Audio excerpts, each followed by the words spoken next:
Jordan, thank you. Now, if you're still looking to get out and get your COVID-19 vaccine, you have plenty of chances this weekend.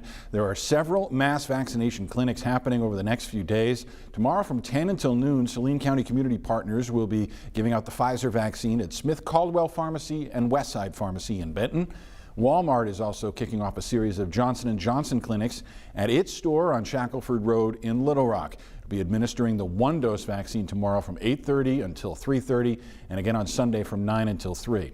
And UAMS is helping with two clinics on both sides of the river over the weekend. They'll be vaccinating people at St. Mark Baptist Church on 12th Street tomorrow from 9 until 3. And the hospital also working with Simmons Bank Arena for their clinic, setting up camp tomorrow from 8 until 4. And we know we just threw a lot of times and information at you, so in case you missed any of it, don't worry. You can find it all in one place at thv11.com.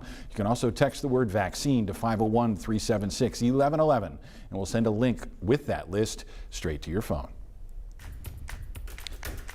Now, we've talked a lot about wiping things down to help stop the spread of the coronavirus, but the CDC recently changed their guidance to say that COVID-19 isn't easily spread on surfaces. Well, THV11's Ian Russell has the story of one gym owner who says even still, he has no regrets.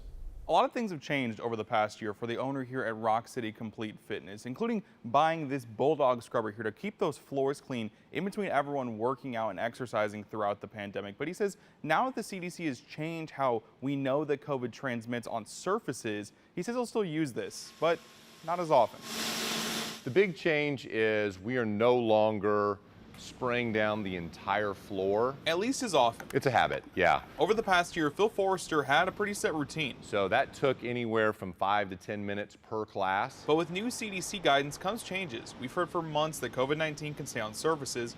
That's why wiping things down became such a huge priority. For Forrester, he didn't mind doing it, but it did slow them down. And that change has allowed us to be more efficient and allow our class times to move along better. And now that change has changed a year's worth of habits. Seeing the CDC report validated some of the early conversations that were the studies that were showing that it's really unlikely that it's going to be transferred on a surface. You go with the best information you have at the time, and that was our best information at the time. Dr. Jennifer Dillahay, the state epidemiologist, says it's been a long year for businesses like gyms that did all this cleaning.